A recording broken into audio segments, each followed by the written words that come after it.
welcome back. This is Sports Zone. My name is Fentio Tahiru Fentio. Quite a very packed show today. Vits to Liverpool, not quite done yet, is it?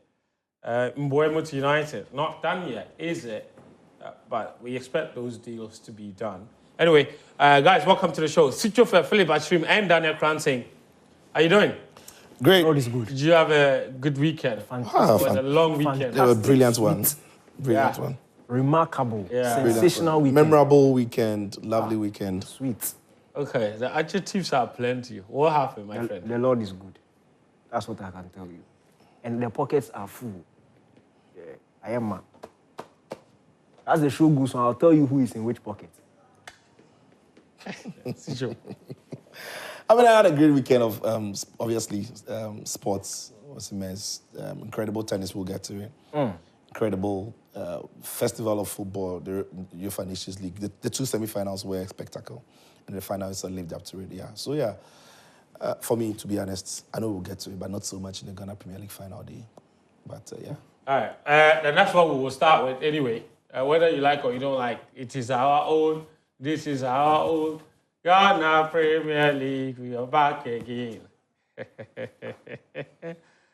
Is that not how to sing the song? Akwe John. Yeah, it's Sing your team. Our own. That's sure. this is our own. Let's cherish our own. Ghana Premier League is back again. You when you say recite it, don't They sing. do zin. That be the jam. the jam. That be the hard. But drop me Ghana Premier League jams, okay, from the Vienna GoldStars. They are champions from this weekend. Incredible result for them against Lions, who were already relegated anyway. But they needed that victory to cement the title. And they did it in style. Take a look. Okay, so congratulations to Vienna GoldStars. Great celebrations there, great scenes. Champions of the Ghana Premier League. 63 points in the end. They got. And Frimpong Manso, a former Ghana international, leading them to Premier League glory. Absolutely delicious stuff in Bibiani in the Western North region. Last year, that's exactly where the trophy ended as well, with Samatex also winning the trophy. And before them, Mediama Sporting Club. So it's amazing what's happening over there. This is the final table of the Ghana Premier League. This is the final table of the Ghana Premier League. This is the final table of the Ghana Premier League. GoldStars, 63 points. Lions, 60. Nations, 60. Kotoko, 58. Hearts of Oak, 58. So they finished with the same number of points. Somebody said Hideous Twins. Dream, Samatex, Mediama, Jana, and Bechem United in the top 10. And then the bottom 18, you can see the relegated clubs are in Swatreman, Legon Cities, and Accra Lions. All three of them relegated. All three relegated. Benaya, the Ghana Premier League logo up there is old. Change it. That's not. They have a new logo with the eagle. Tell the designer to change it. Our league is moving forward. You don't want to move forward with us. I don't like that. All right, let's look at some key numbers behind GoldStars' victory. And then I'll take the guys' thoughts. After 34 matches, they won 18 of those games. They scored 38 goals. 21 conceded, 9 draws, 7 defeats. Sicho, certainly impressive or not? I mean, for a 34 league, for 34 match campaign, these numbers are pretty average, no? Yeah, they've won more than half of the games. Congratulations to them. They've won it, however poor or low quality the league is, they still had to win the games to win it. But yeah, those are the numbers that won the league in the end. So congratulations to GoldStars. But I don't think that in the season in which they won it, the league was covered in any glory or whatsoever. Or the reputation of the league was great, considering how Nswatiman dropped out of the league and every team that had to play them for a lot of games to the end of the season had 3 points, 3 goals. I think it really affects the dynamics of everything that this season. So for me, that thing alone undermines everything that any team achieved in this season. I'm not even going to sit here and pretend that because GoldStars have won, I've got to somehow force and praise it. I can't do that. That's not in my nature. But I just think that is such a man. Why are you looking at me like that? Is it when the headmaster gives you the stem? Go on. No, but for me, I look at the league and I think that it didn't have the right reputation about it. And I don't think that it was even fair to some clubs who otherwise had played in Swartman, maybe drop points against them, and others would have walked past them, getting 3 points, 3 goals. He undermines everything that is, that is fairness in the sports. Unfortunately, it is not the fault of GoldStars, really, but I'm just saying that they are playing in the league that the organization of it is terrible. Yeah, but even for they themselves, they're trying to enjoy it, but there's no buzz around it. No one cares, really. Yeah. It's a shame. Anyway. How can you finish and then you finish and now you are going to give the trophy 4 days later? Like you plan. You know that there's a final day. But we see these things, so like the world is moving forward. Even in Africa here. Where is the trophy? They are now bringing it from Accra, 4-day trip to BBNE. They've announced it, coronation, on Thursday. So the fans should come back and come and watch them give the trophy. It's terrible. Will they play a match for it, or they will just come in? Totals. Play totals, and we'll give the trophy. I know. The coronation is totals. Yeah. Well, I know viewers will be disappointed. Like, it's a day that if you're BBNE watching us, you are furious because your home club has won the league and we should be celebrating it or talking about how the team won it. I'm sorry I'm disappointing you, but your team has won a league that, for me, doesn't have the credibility of football with it.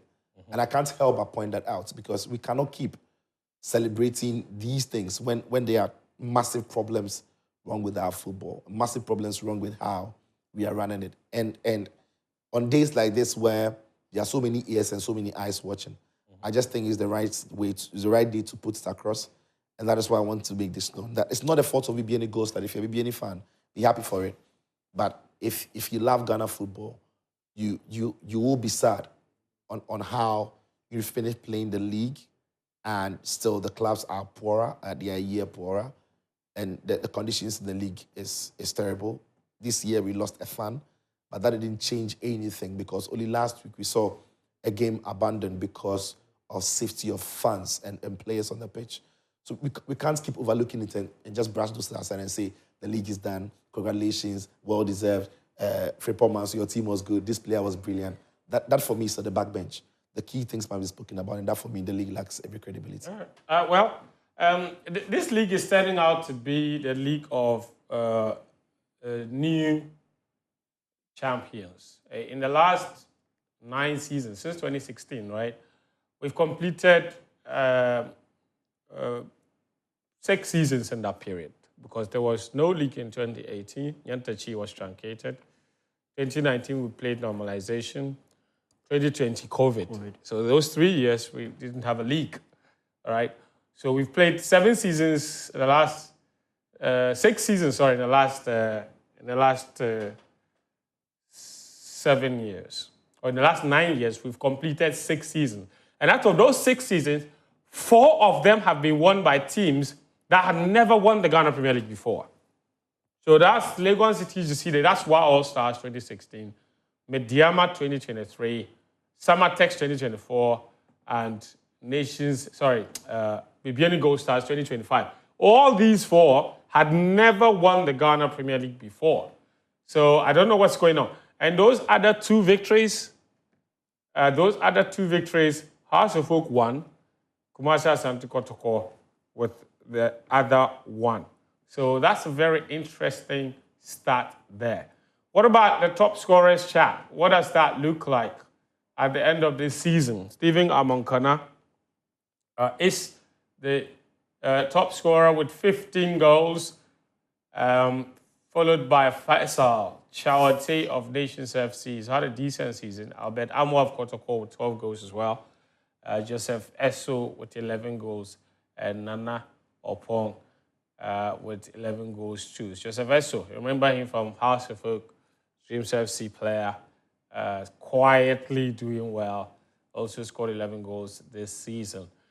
Now, as I mentioned, those teams that won the league, the last 3 of them have been from the Western regions. But let's show you all the winners from the Western region and Western North regions in this country that have won the league. You have to go back to Hazakes from 1977.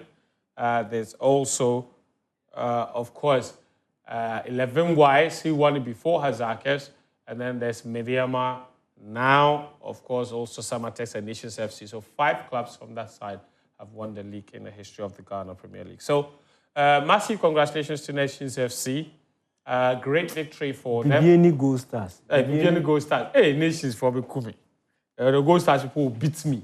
Forgive me, eh? So congratulations, there you have it. Bibiani GoldStars making Bibiani very, very proud and doing incredible stuff there. They deserve it, totally deserve this. And of course, we'll see how they will tackle the Champions League come next season, because there will be Ghana's representatives in the Champions League come next season. All right, so that's that on the Ghana Premier League, really. So once again, congratulations to everyone at PPA GoldStars. Karim is joining us with Ghanaian players abroad very briefly. Karim, are you all good? Very all good. Yes. What's going on? Today we are moving the show fast because we have a lot to talk about. So we've come to you earlier than usual. What's going on? And that lot is also Ghanaian players abroad. And I'm summing everything up today, right? Right. Team of the season. The season is over. Yes. And throughout the season, I've featured 69 players in the team. Like every week, the best 11. I've featured 69 players in that team. And out of those, these are the players, the 11 that has made up my team of the season. Okay. And in post, I have Joseph Annan. They ran their teams just like along the year, that is in Ireland. He joined St. Patrick's halfway through last season, played about 12 games there. Then the start of this season, about 19, 18 games into the Irish season. And in those games combined, I think he has played about 31 or so games. And out of those, he has kept 12 clean sheets. And he's the goalkeeper for me in my team of the season. Then Stefan Ambrosius. If you are Annan, if you are looking at competition for him, those that were in contention to be imposed, if he was not the one there, is like Romo Usodro, who plays for AZ Alkmaar, that is in the Dutch league. He has appeared in the team 5 times, and Annan has appeared 6 times. So it's just a combination of who has appeared in the team most out of about 19 or so record I have, and also sort of logic coming in who has won what in the season and the review. Then Stefan Ambrosius plays for St. Patrick's. That is where Lawrence Atizigi also plays. He has appeared in the team 5 times. Also, there's no natural right back that has appeared a lot. Ali Duseidu got injured along the line. Then I'm looking for a player that can fit into that position. Denis Odoi has played quite okay, but looking at his overall performance, yeah. Tariq too hasn't been very fit. Yes. And Annan was also in contention for the right back position with Maxwell Wology, who has also appeared in the team 5 times. Also the same as Ambrosius. But if you are looking at the competitiveness of the league in which they play in, that is in the Norwegian league, that is where Wology plays in, then Ambrosius plays for St. Gallen, that is in the Swiss league, where they played in Europe as well. Then Jonas Ajeti, he has won a double with Basel, and he has appeared in the team about 7 times. So throughout the season, he's one of the best performing centre-backs I have, and he's keeping the right side of the centre-back position. Then Jerome Opoku, he's the 3rd player with the most appearances in the team of the week, making up the left centre-back position for the team of the season. So he plays for Basel Sahel. They competed in Europe as well, that is in the Conference League, and he was solid for them. Then Gideon Mensah, also sort of he has appeared in the team about 8 times. That is the 3rd highest, I think. And AJ Oxlade, they gained promotion at the start of this just concluded season, and they finished around 11. So clear of relegation, no relegation issues for them. Then Abu Francis plays for Cercle Brugge. It was sort of a teammate affair for them. That is Abu Francis and Lawrence Ajekum. They all play for Cercle Brugge, and they have appeared in the team at least 7 times each. So it's like they play in the same team and almost in like exchanging positions. They play together. So sometimes they play as 2 pivots for their team. So then Thomas Partey, he has appeared in the team the most, that is 12 times. So he's like sort of crowned as the player of the season for me. So 12 times in the team, that's how consistent he is. For Arsenal, he has played 52 games for them this season. That is 12 times more than he has ever played for them in a single season. So Thomas Partey is the DM. Then Iñaki Williams, if you are looking at his overall season, another player that would have been in contention for that place is Mohamed Kudus. He has appeared in the team 5 times as well. But if you are looking at Iñaki Williams, how far Athletic Club they went in the Europa League, reaching the semi-final, his goals were instrumental for them. He has scored 5 goals in the Europa League, and he's just like the best player has about 9, I think, and he has 5. That is not far off the top. Then also in the league, he has 6 goals. Overall, he has 11, then 9 assists throughout the season. So 20 goal involvements for him. Then Semenyo, he's like another top performer. He has 11 goals in the Premier League alone, and that is like the highest he has ever scored in a single league season. So he's the left winger for me. Then in the center forward position is Mohamed Husseini. He has won the league. And when it reached the crucial part of the season for Royal Union St. Gilloise, that is in the last 3 games, if you are looking at it, they won the league by just a 3-point margin against Club Brugge. And in the last 3 games, there's 2 games preceding the last one, he has scored the winning goal. He won 1-0 against Anderlecht, and he was the one who scored the goal. Then they won the second but last game 4-0, and he scored the first goal, scored the second goal. It means those 6 points were crucial for them to win the league, and also that he capped that off with a Black Stars call-up. So that is my team of the season. Fantastic, Karim. I'm going to ask you the most difficult question, or perhaps the easier question for you, because you've been covering Ghanaian players abroad. When you look at these 11 players, per your own judgment, these are the best performing Ghanaian players in each of those positions. Yeah. Overall, if you were asked to vote for the best Ghanaian player this season, or club, country, whatever, who would your money be on? Who would you say has been the best performing Ghanaian player by any metric this season? I will undoubtedly go for Antoine Semenyo.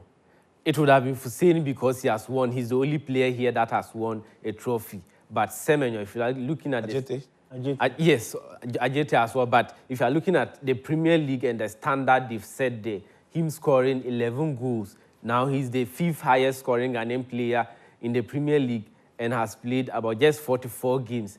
I think it's more than that. But if you are looking at the 20 goals he has scored, 11 of them, that is placing him as the 5th highest scoring Ghanaian player in the Premier League. 11 of them have come this season. And the kind of performances, the kind of goals he's been scoring in the Premier League are just phenomenal. So it basically looks like it's been more or less like a breakout season for him. And he's been rewarded with all the clubs he's been linked with this season. Exactly.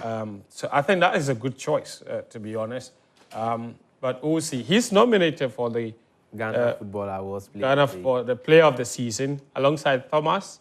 And then Iñaki Williams. And then Iñaki Williams. Interesting. So we'll see. But the highest scoring Ghanaian player in Europe this season is... his name is Ransford Diabo Konigsdorfer. That is not true. He scored 14 goals. That is not true. Which one is not true? Ragnar Archie has at least 8. Daniel, goals. from where? Ragnar Archie. Yes. He's plays in the same league as Konigsdorfer. Yes. He plays for Kaiserslautern, but he has moved on. He's joined, I think, Union Berlin. He's scored... Actually, FC Cologne. He has Cologne. 18, I think. Okay. 18. How many appearances for Ghana? Are you talking about players that play for Ghana? You said Ghanaian. He's a Ghanaian. He's a Ghanaian player. You didn't say Black Stars. He doesn't need to play for the Black Stars. Have you seen him in Ghana? No, but you were not specific. I don't deal with just Ghana. So if a player hasn't made a Black Stars appearance, he has heard me, pa.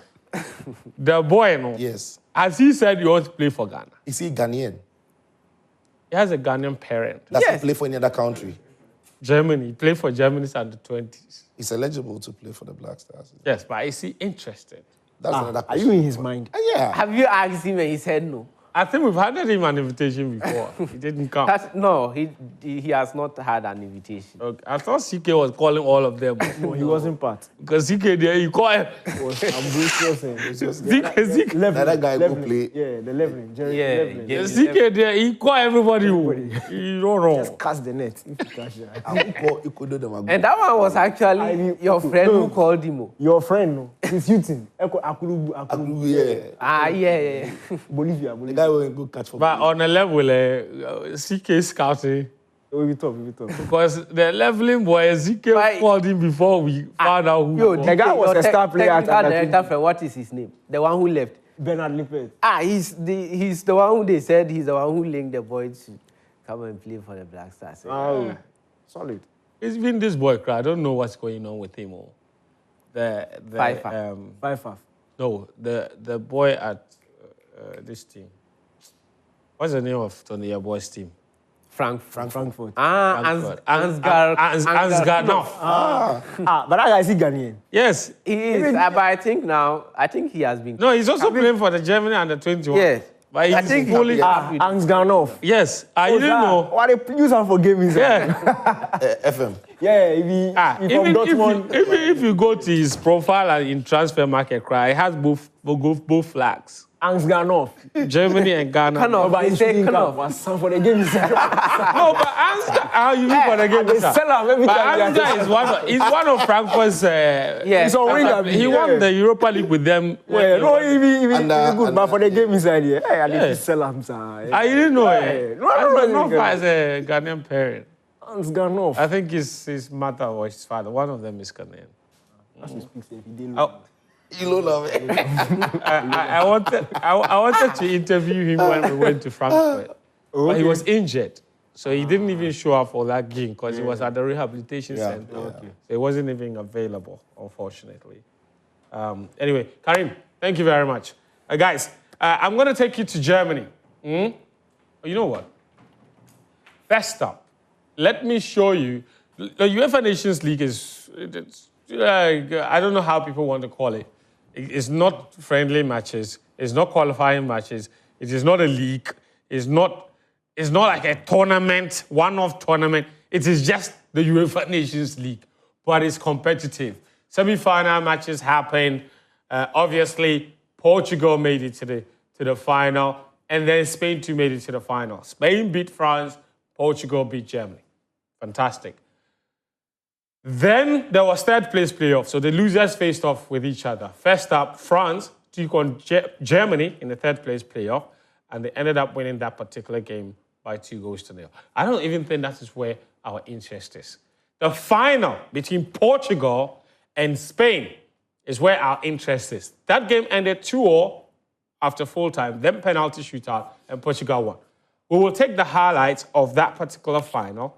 When we come back here, we've got a lot to go through. Take a look. My God, my word, Cristiano Ronaldo, at the age of 40, he just refuses to give up. He just refuses to bow to the critics. 138 international goals. Record extending. Ticho is the one who's been keeping the numbers on how many goals away from 1,000 professional goals. My friend. We are 62 goals more too. quick. 62 goals away Only 62 goals. from 1,000 professional goals. That is ridiculous. He is now, undoubtedly, indisputably, Portugal's most successful. I'm not even talking about the greatest or the most skillful or the most famous. Most successful footballer. He's led them to 3 major trophies. UEFA Nations League 2 titles, and he's got a Euro from 2016. No other Portuguese player has won as many trophies. Before Ronaldo, Portugal had qualified for the World Cup only about 3 times? Yeah, 3 After Ronaldo, they've qualified, what, 6 times? Every single World Cup. Every World Cup since he made his debut in 2006. So 06, 2010, 2014, 2018, 2022. 5 FIFA World Cups since Ronaldo was introduced into the scene. He's ensured that Portugal have made every single FIFA World Cup. It's unbelievable.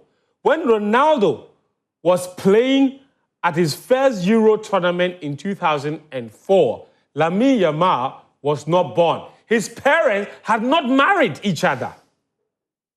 That is, his parents had not met. And yet, on Sunday night, they came up against each other with a remarkable age difference of 23, and Ronaldo was the one that came up clutch. That is mind-blowing. What Cristiano Ronaldo is doing. Hate him, love him, you cannot deny him. He is a colossus. It's just who he is. And for me personally, I bow. Congrats to Portugal. But it opens a can of worms for bigger conversations. My friend, Sichu, let me begin with you. Thank you. Watching that game, watching what Nuno Mendes did to Lamine Yamal, watching Vitinha's performance, just watching everything that unfolded in that match. What did it tell you about where football is now, international football? And what implications does that have about what could happen in the next few months? Let me start with what could happen in the next few months. My assumption is that you're pushing towards what could happen in terms of Ballon d'Or. Yeah. I think I've said it on another platform. I think Ousmane Dembele, for me, is the right candidate to be the Ballon d'Or winner. His influence across his team is massive. He's won the treble with his club side. It was influential for them. The other players that have been mentioned, Lamine Yamal, are not for me. He's a great talent. His time will come. He will surely, if he continues on this path, if he continues, he will surely one day lift that trophy, just not this season. I don't think he was the best player for Barcelona. I think Rafinha was. Even in the Champions League, according to technical experts, Desiree Doué was a better young player than Lamine Yamal was. And Ousmane Dembele was overall Champions League player. Ousmane Dembele, Ligue 1 player of the season. Ousmane Dembele, PSG player of the season. So he cuts across it. The other players who would have been competing with him would have been Rafinha. But I think he edges him in that because he won the Champions League, was the player of the season. The other 2 players who would have also been competing with Ousmane Dembele would have been Vitinha, his teammate, and maybe now Nuno Mendes. But Ousmane Dembele was the player of the season in that PSG team, which means he's gone one better than them, having played in the same team. I think everything is leaning towards him, Ousmane Dembele, as it stands. If nothing funny happens between now and when that award is given, I think it's got to be him. Are you suggesting that Club World Cup will have no role to play whatsoever? Because killing Mbappe... That's what I'm saying. If nothing funny happens, if Mbappe goes there, scores crazy tons of goals, and the way he does it, he's got a PR machinery behind him. And people don't say that a lot. You know Real Madrid are not going to win the Club World Cup, right? They meet Barcelona, they're going to beat them. Barcelona are not playing the Club World Cup. Barcelona it's Atletico Madrid and Real Madrid. That's why they have a chance. No, that's not why they have a chance. There's Man City there. They are a great club. They've got signings coming through. Yes, PSG. There's PSG in there. They are the best team in Europe. They are there. You know, so it's not a straight jacket for what. But Barcelona could... wish there was Barcelona in there. Yeah, but they are not there. There's no guarantee Barcelona were going to beat every team before they met Real Madrid if they were going to meet in the final, though. Fact. Because, I mean, it's Inter Milan who beat Barcelona. Inter are going to be there. Who says Barcelona now are going to get the better of Inter? What if they meet PSG? So I'm saying Real Madrid are going into this Club World Cup with the mindset of going there to win it, as well as all the other clubs that would be there. So I'm saying if nothing funny happens between now and when that trophy is lifted, I think it's Ousmane Dembele. But the point is, whoever goes there to try and win the Ballon d'Or, that competition, there's Ousmane Dembele's PSG, who are looking incredibly great. They're looking to add some quality players to go into the Club World Cup. So it sets us up for the next couple of months. But I think for international football, UEFA has set themselves apart. So there's UEFA and there's the rest of the world doing football. UEFA are doing something else and the rest of the world are doing something else. And people say that this is a glorified friendly game. And I keep telling them, no. UEFA have intelligently replaced useless friendly games with something that means much more. Yeah. It is a proper football competition. Otherwise, check across the leagues from League A, B, C, and D and look at the team selection from coaches. When England had been relegated to League B it was a problem in England for the fans. And even when they wanted to get promotion back to League A, the coaches, Lee Carson, who was an interim coach post-Southgate, was picking his best players to do the job for him. Now, when you look at the festival we had in Germany in the finals for the 4 teams, just look at it. Look at the fans. If it's a friendly game, we know what it means. England are going to play against Senegal tomorrow. You see the vibe and you tell me that it's a friendly game. But those games didn't look like glorified friendlies. It looked like all the teams wanted it, all the fans wanted it, and all the players for sure wanted it. Otherwise, why would Lamine Yamal come off the season this hard and be sad about not winning the Nations League if it was just a friendly, right? Why would the Portuguese team and the fans celebrate in the manner in which they did? Look, Portugal have won it twice. Spain have won it themselves. And then France themselves has also won it. If it didn't mean anything to these countries, or if it was just a friendly game, these countries are not going to be playing their best players to go there and win it. So yeah, it tells me that the gulf in class between European football and the rest of the world is only going to widen up.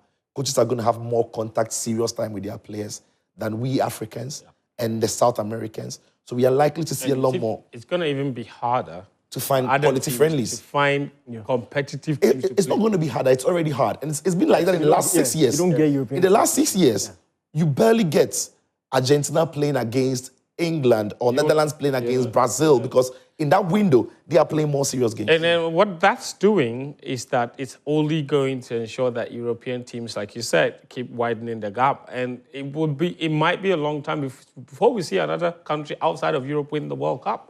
Yeah. Oh, that's for Brazil and Argentina, some way. Argentina world champions. Brazil, Argentina, aura. Yeah. So as for them, some way they can. Argentina are world champions. Argentina just did it.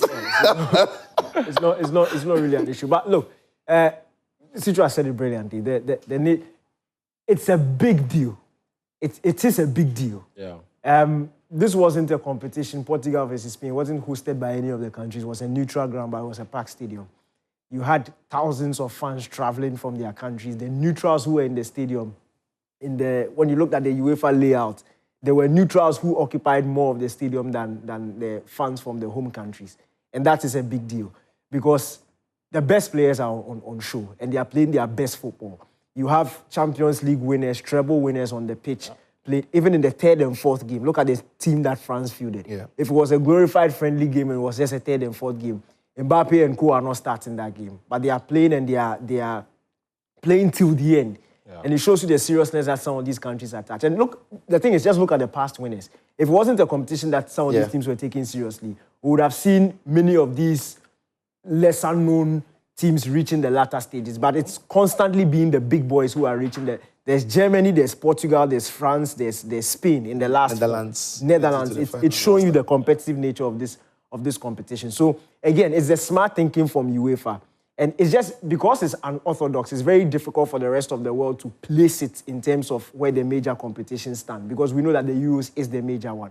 But they've managed to pin the Nations League. I will not say it's alongside the Euros, but the Nations League is like a Champions League because it happens every year. Yeah. So every year you are looking forward to it, but the seriousness is attached. The only international competition with relegation and promotion. And promotion, exactly. Wow. And it's brilliant. And look, what we saw over this past 4 days from Wednesday up until Sunday, top class football. And for me, this Portuguese team has, in the past 4 years, I've always believed that they are good enough to rub shoulders with the best of the world. They have a group of players, and if you look at the talent pool that is emerging from Portugal, they have a very, very solid group of players. It was just about finding the right balance and the proper coaching to take them over the line.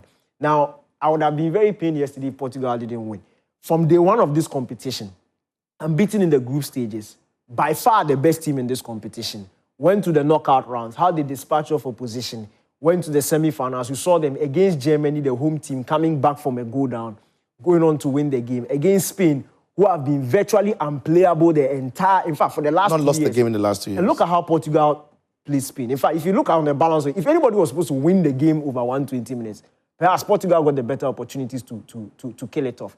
We've not seen anybody handle Lamine Yamal since he broke out. In fact, I was just saying to myself, I was talking to Karim before. this is like the first time we are seeing Lamine Yamal have a bad game. I can't recall. You know the funniest thing about this, about that Lamine Yamal and Nuno Mendes battle? It wasn't even the fact that Yamal couldn't get the better of Nuno Mendes. It's what Nuno Mendes was doing to Lamine. Yeah, it's Lamine Yamal. It's like Mendes was what Yamal should have been doing. Exactly. 180 10s, Souliers, running rings around him like he's the attacker. Look, it was a solid performance from the entire Portuguese team. I didn't like the way they started the game. We spoke about it. Yeah. You don't expect, and that's another thing that Martinez needs to chop off before the World Cup comes in. You can't be experimenting some things when it comes to finals of competitions. Joao Neves is not a right back.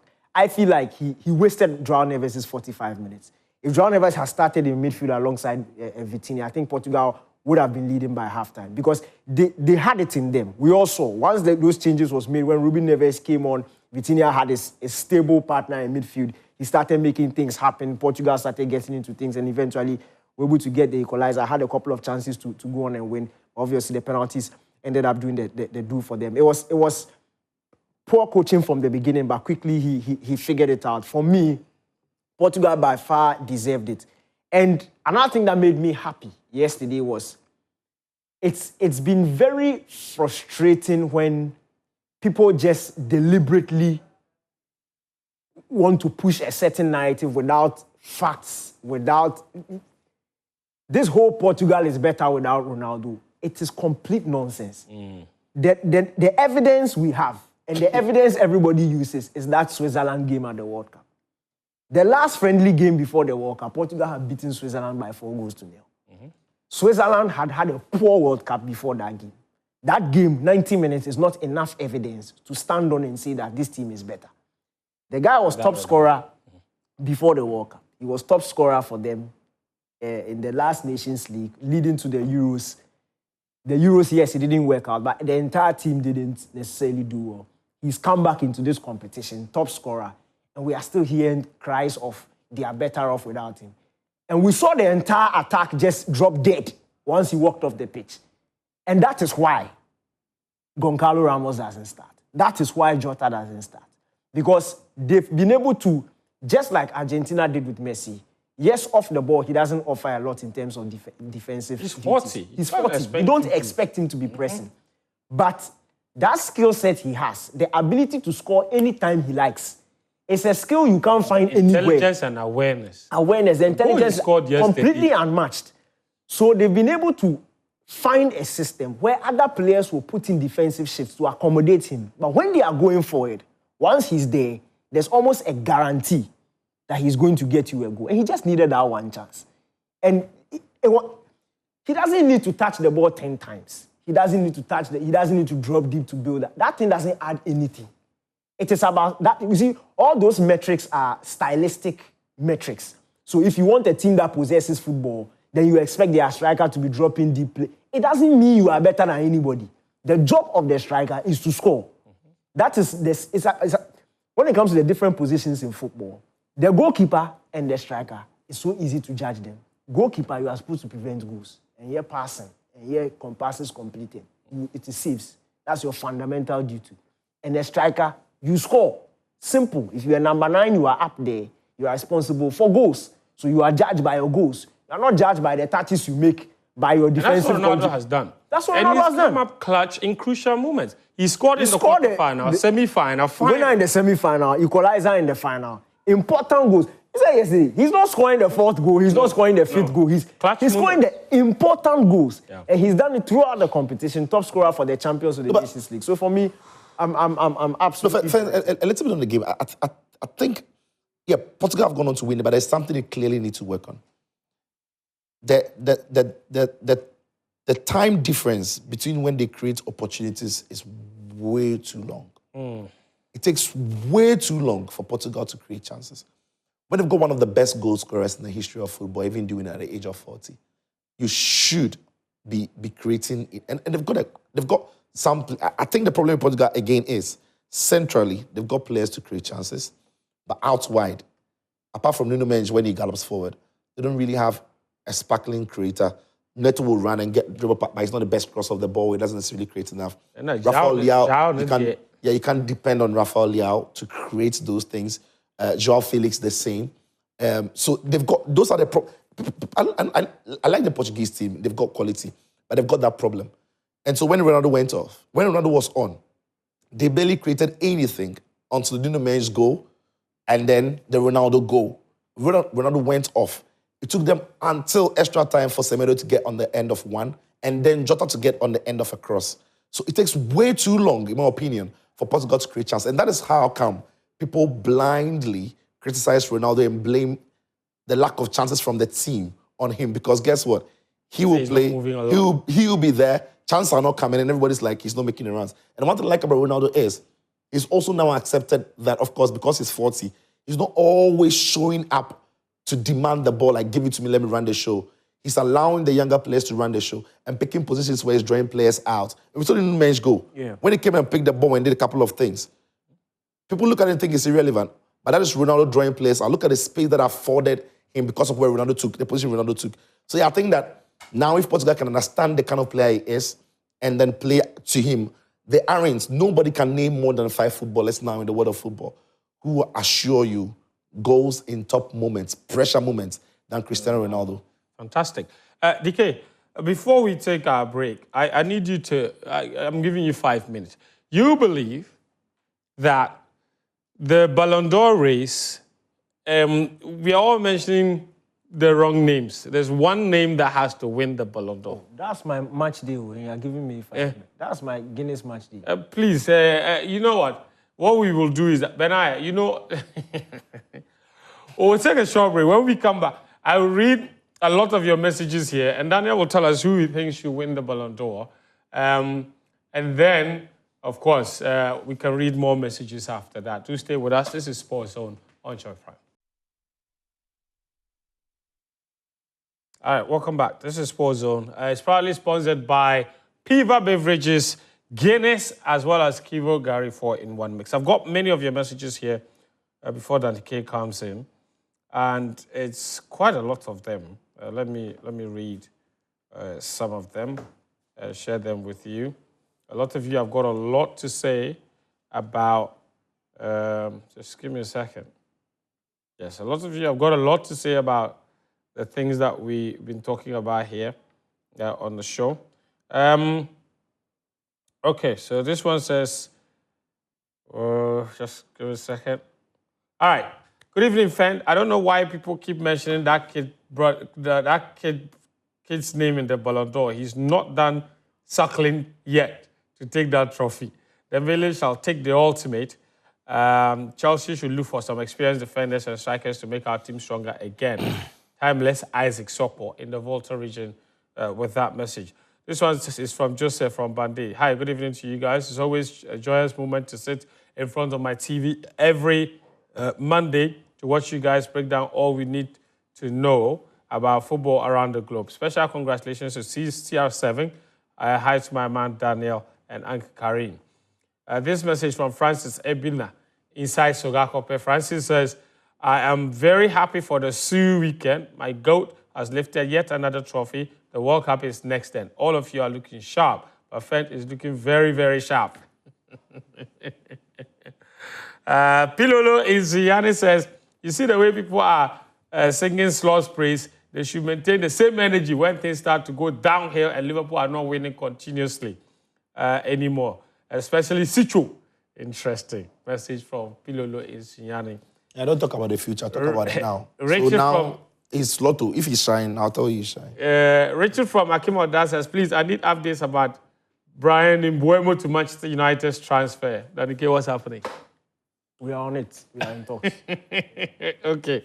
He says they are on it. Hi, good evening. I'm King from Obuasi. I think the winner of the Ballon d'Or should represent his club at the Club World Cup. It all counts, he says. All right. Good evening, friend. To Mary from Yeji. Please, who is Man United signing for the number 9 spot? Also, can I please have the contact of your suit designer? Eric from Yeji. No problem. Zicho, are there strikers that Man United are linked to? Obviously, I think they're looking at Mbuemo as an attacking player. He could very much go down there as number 9. Cunha as well can play in that position. They're also having those talks. And Victor Gyökeres is one of the players who has also come up. So, yeah, I'm sure United will sign a striker by all means. Okay, interesting. This one says, good evening, Fento. Watching you live from Kasua Millennium City. Trophy to be delivered on a different day. Shaking my head. This is your boy, Cletus Hoya, Commonwealth Hall, University of Ghana. Fat Joe from Zoom says, hello, Fent and team. I want to know if the winner of the Grand Slam takes the trophy home and return it the following year. No, they give them a replica trophy, a smaller version of the trophy, then they take that one home, and then they keep the original trophy where it is. Hi, guys. Is it official to name GoldStars winners pending the ruling on Nations FC versus Baseke Holy Stars? The issue has been settled without our knowledge. Please enlighten me, from Greg in Ashaman. Well, the FA hasn't said anything, but if there's anything at all, I think that the assumption is that Nations FC are the ones who will be punished. So it makes the case even worse for them. But it's Ghana football. Other things have happened. But even if Nations FC were given 3 points and 3 goals, I think GoldStars will still win the league. Mutala says, congratulations to BBNE. So, Fent, on the top 5 goals chart, no BBNE player on it. Why? Where were their goals coming from? Interesting. Shared responsibility. Yeah. Shared responsibility. Everybody scores. Yeah. I think Shawati was in there. Shawati is Nations, not GoldStars. Oh, that's Nations. That's not GoldStars. That's true. Good evening. I'm Strongman Fuzi from Dondoli Sports Zone. You are the best among the rest. Keep giving us a good word. Good evening, great men of Ghana Football League. It says, good evening, great men. Ghana Football League, I think you mean Ghana Premier League, is a joke, and those who run it are the same as the league. Interesting. Good evening to you all. Congratulations to GoldStars for winning the league. The issue is that, will they be able to compete in Africa? The money attached to winning the league is not enough. As for my dream club, Liverpool, it's a good signing for them to get Florian Wirtz. Next season, we are defending the league title. Mr. Fento and Karim, I want my Salah gift. No explanation. Don't tell us your name. So who are we sending the Salah gift to? Ramsey in Tamale says, the Ronaldo Yamal comparison is totally flawed. It's completely outrageous to compare these two. But then again, it simply means Yamal is destined for greatness. Because guess what? Madueke plays in the same position. Good evening. I would love to Chelsea to buy Kudus. Take Kubo or Garnacho, Kobe Menu, Murillo from Forest, and Ter Stegen from Barca as goalie. Ship most of the guys like Martinelli, Kepa, and return Sancho. Sancho there is already gone, okay? Keep your message down. There's so many of them. I'll read more of them, but I have to go to Daniel briefly because we need to go through some of the transfers as well. And then we have a conversation on Ghana Football Awards, so there's still a lot to come on the show. DK, make it snappy for me. Who is your pick for Ballon d'Or 2025? And I promise you, we are watching a midfield all-timer. What Vitinha has done this season, I don't think we've seen some before. And I think the issue is with the club he plays for. I haven't seen some. I'm telling you. And the lack of PR that he has. Mm-hmm. And you see, these things, they happen in football. It happens all the time.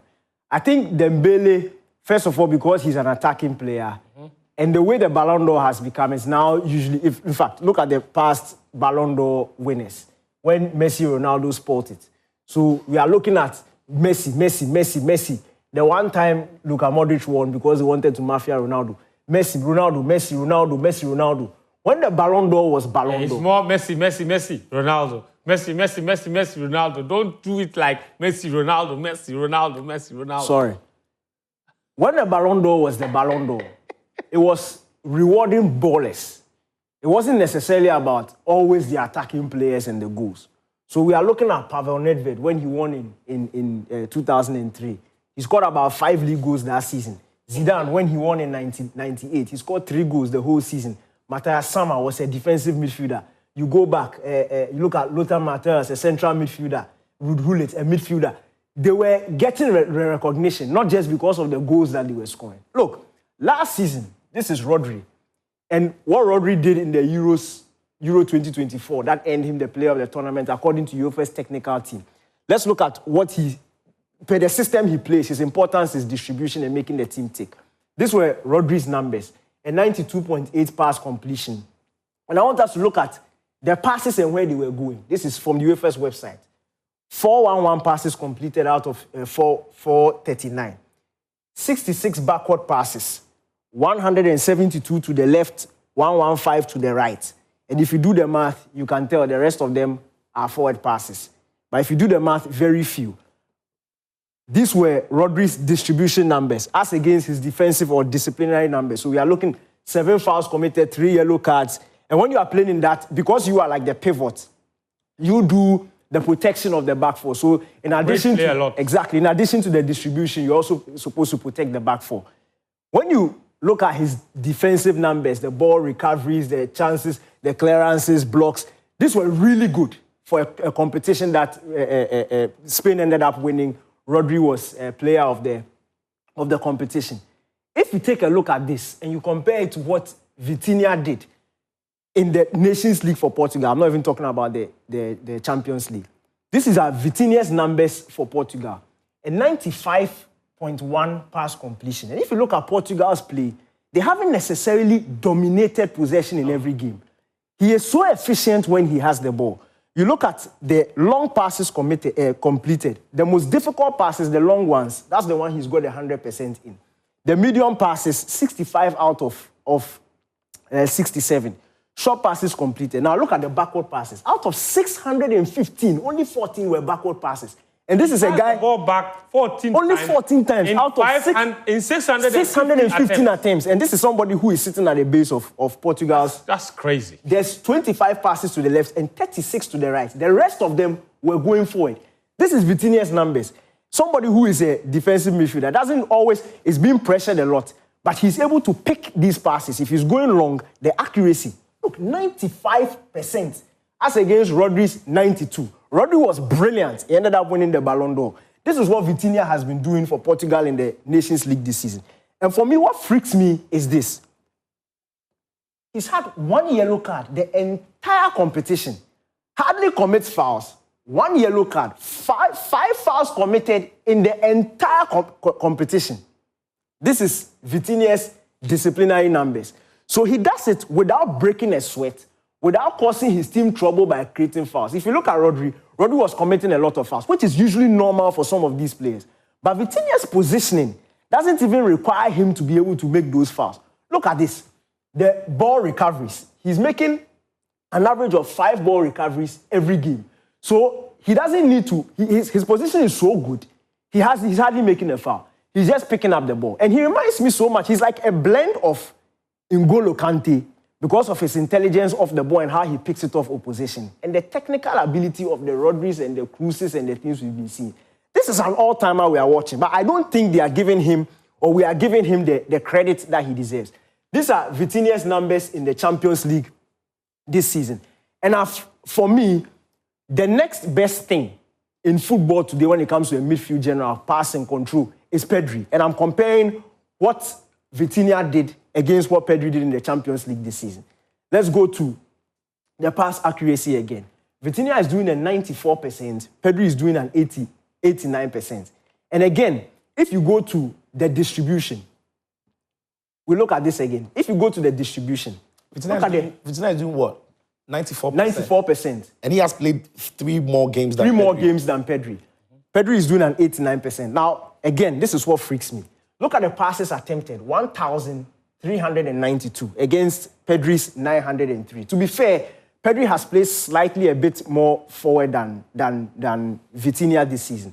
But I'm looking at the short passes completed, the long passes, the backward passes completed, backward passes attempted, and you look at the comparison. Even in spite of Pedri making less passes than Vitinha. Look at the differences within the backward passes, 185 and 195. Vitinha has made almost 300 more passes than Pedri. Yeah. But when it comes to the difference between the distribution, Pedri is making just 10 passes backwards, or Vitinha is making just 10 passes backwards more than Pedri. And again, so what he's doing in Portugal is not any different from what he's doing with PSG. If you look at the distribution, he was always going forward. despite being the main man sitting, the pressure. And we don't usually see this. Most of the time when you see the DMs, these deep lying players with a high pass completion numbers, they are usually sideways and backward passes. But Vitinha is doing it completely different. He's going forward and he's getting the accuracy, and his team is going and they are taking and they are dominating play and they are winning games. And I'm saying that what he's doing this season, I don't think people are paying too much attention to it just because it's Vitinha. I genuinely believe if this guy was playing for Real Madrid, if this guy was playing for Barcelona, I think he would have got way more class than he's getting this season. I genuinely think that Dembele has already experienced that big transfer to Barcelona. He has that pedigree on his back. He plays for the French national team. He's come to PSG. He's an attacking player. He's nice to watch. So you obviously get, and the offensive numbers are also suiting him. So it's easy for you when you say PSG for your mind to automatically go to Dembele. But I'm saying that, look, these midfield numbers we are seeing from Vitinha, this is not just a normal display from a midfielder. This is all time. This amount of accuracy combined with defensive solidity and efficiency, he doesn't get that to you. Like, the guy is playing, he's a DM, he's making his interceptions, he's not getting yellow cards, he's not committing fouls. He's just, in fact, his defense is just breathing because he's around. This is unprecedented. I've not seen some before. Like, I'm telling you, I've not seen some before. And I'm saying that the world needs to open their eye. The UEFA Technical Committee seriously need to look at this because this is crazy. Even Cruz didn't give us a season like this. This is absolute madness. And that's why I say that Vitinha, if football was truthful, like the way it was truthful back in the 90s, back in the early 80s, Vitinha is by far, standout, the best player in the world this season. Because this thing, we've not seen some before, and I dare say, Vitinha will not repeat this thing again. Nobody will do this thing again. Here's the thing that should back your argument. While Vitinha is putting up these numbers, and Rodri was doing same last season, but slightly below what Vitinha is doing. In that very season where Rodri was putting up those numbers, there were other attacking players that were putting up much more impressive numbers attacking-wise, and yet the award went to Rodri. Went to Rodri, exactly. A good example would be Lautaro Martinez. Lautaro. A season to remember. Yeah. Much more impressive. Lautaro, Bellingham, Vinicius. Thank you. They all ended up losing the technical eyes. Went to Rodri. So if they still have those technical eyes, yes, they should give it. It doesn't matter what Dembele is doing or what Kylian Mbappe is doing. This is next level. Even if Vitinha doesn't win, I didn't even have time to go to my boy Nuno Mendes. But the top two, look, forget the big name. We are talking about the actual quintuple winner, right? He's having trophies. If Vitinha number 1, Nuno Mendes number 2, because Nuno Mendes this season, Saka is here, Dumfries is here, back pocket, Lamar, Salah Yamal is here, and yesterday we put Yamal over here. Call us for us to release your players. Or next season, next season you will not see your players because they are in the Thank you very much. Your argument is made. Solid one. We're going to go through the transfers shortly because in the last 10 minutes we'll have a conversation on Ghana football. Please, Danike, you can sit down. Just give me a second. Okay. We'll have a. Okay. No wahala. We'll have a short one on transfers. Sicho, lots of questions about Man United. Benaya, that's where we're starting from, right? Brian Mbuemo, what's the situation with him and Man United? Which other players have they been linked to? Well, Man United have been linked to, as I said earlier, Matthias Cunha, Victor Gyökeres. Cunha? In more recent days. Not done yet? Not done. No deal is done yet, apart from Matthias Cunha, who's been announced. I mean, that deal is done, the Brazilian, so he's come through the club. Mbuemo has said that he's chosen that Man United is the club that he wants to go to.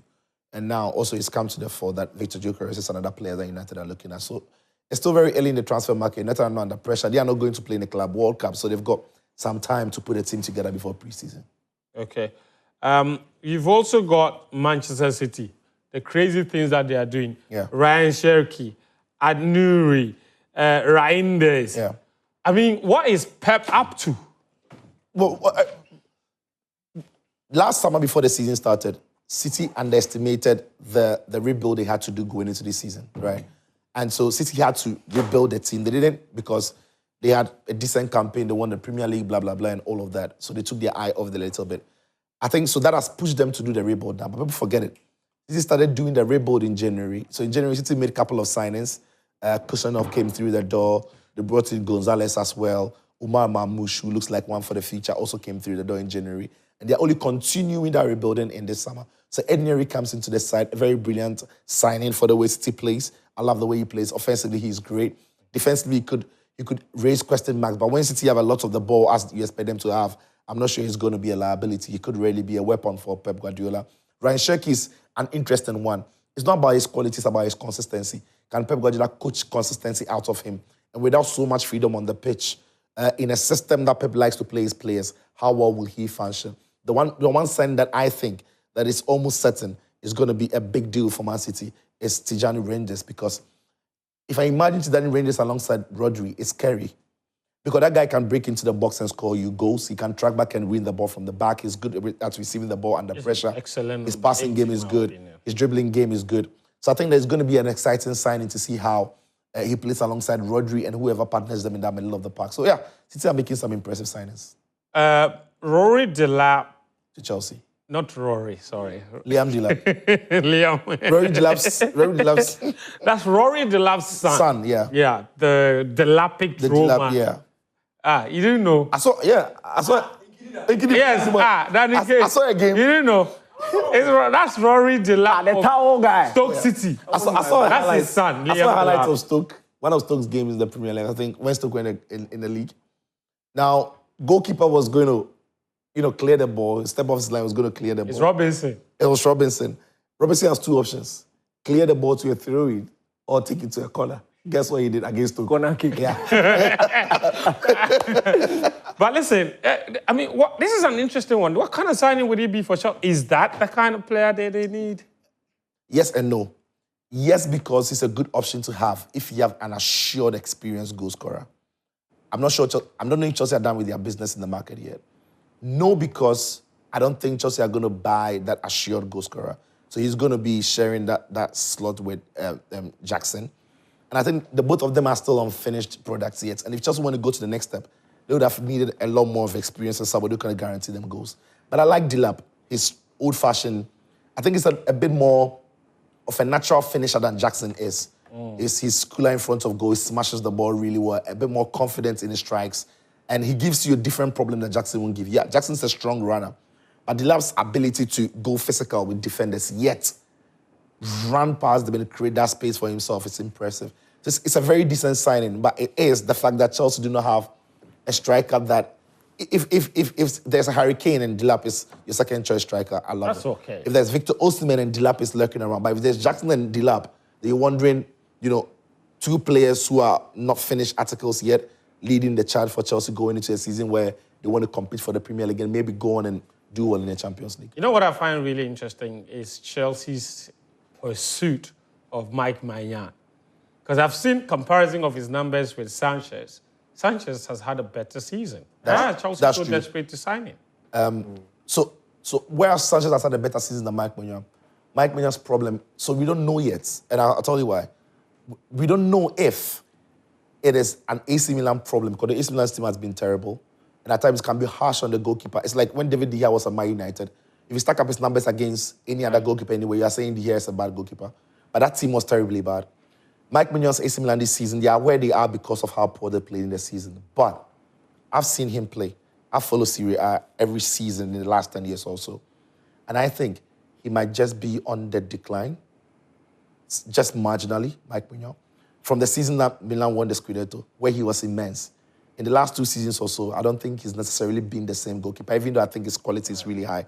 So I don't know if Chelsea are going to buy a goalkeeper who is just on the decline, or his lack of, or his poor showing at times is because of the way Milan plays. However you look at it, the more recent coach of Milan, Constantine, said that Mike Maignan's agility and reflexes were slower because he had gained too much weight and physically he wasn't in great shape. And I think that is true. If you compare Mike Maignan's outlook now to what he was 2 years ago, I think he looked leaner then. He was a bit more agile than this season. So I wonder if he's on the decline at the time Chelsea are going to pick him. And I think it's a better goalkeeper than Sanchez. Interesting.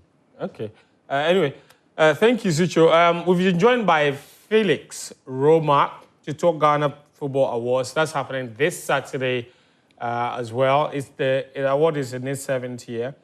Joy Sports, we are proud to be media partners of the award, and they brought the award in the studio. Ballon d'Or. Welcome to the show, my friend. Challenge. That is our Ballon d'Or. Ballon d'Or. That is our Ballon d'Or, man.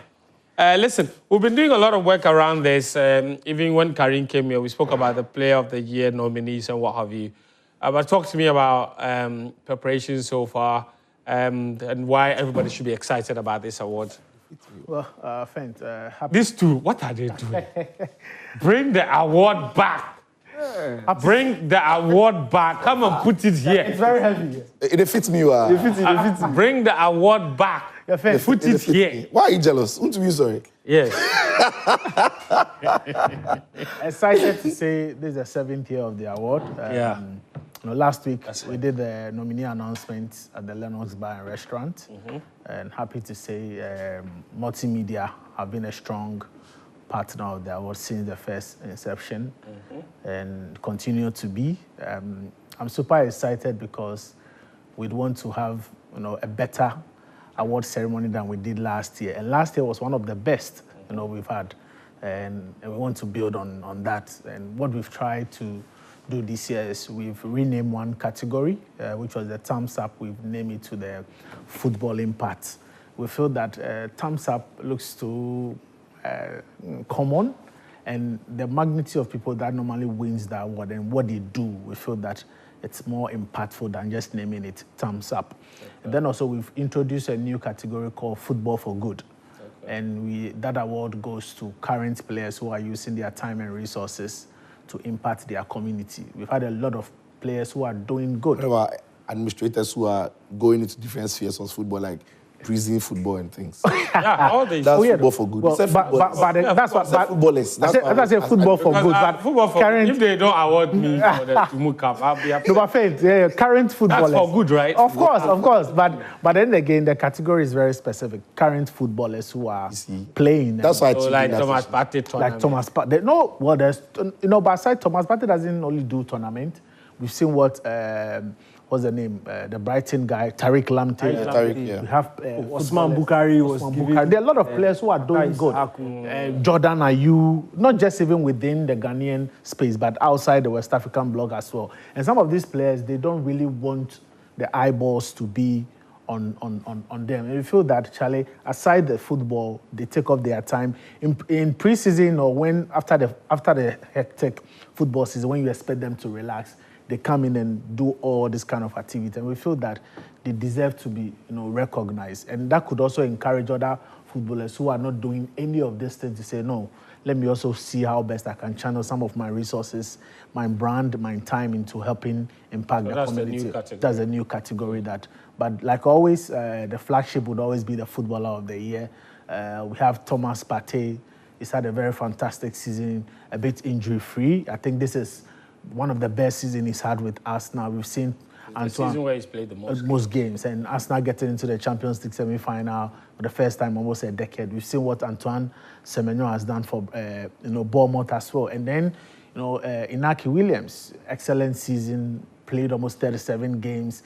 He's been captain now, so it's going to be between these three. Yeah. Thomas Partey could become the first player to win the award for the 3 times.